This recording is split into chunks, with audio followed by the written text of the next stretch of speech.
Hello guys! Pixar na kami. Kami sa Alaya. Ayala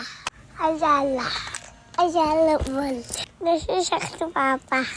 Ako sa pumasok sa loob. Natanggal yung tas.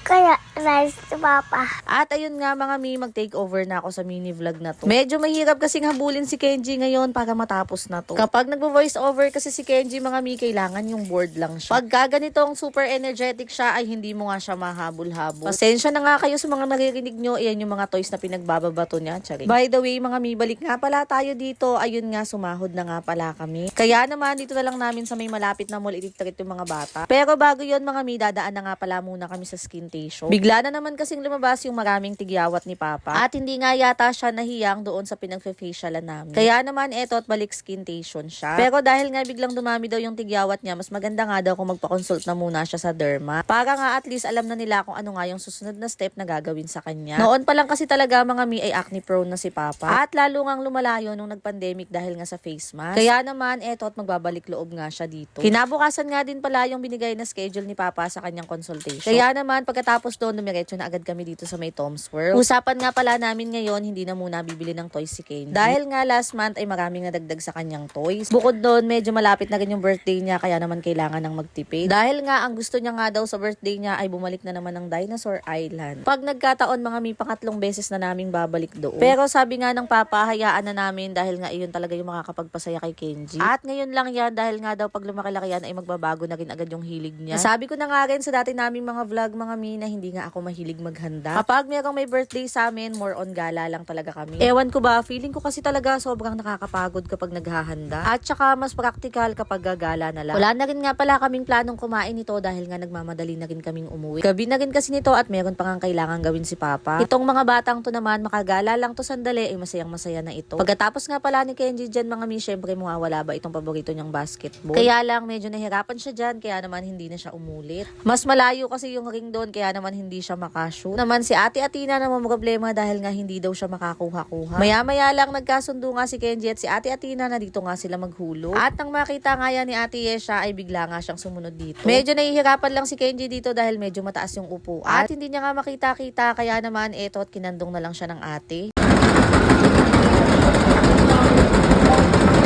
Maya-maya lang nagsawa na nga agad si Kenji doon. Kaya naman lumipat siya dito sa kabila at niyaya niya nga si Papa. Dito sa kabila kasi ay water yung binubuga, kaya naman mas nagustuhan niya. Start mo, start!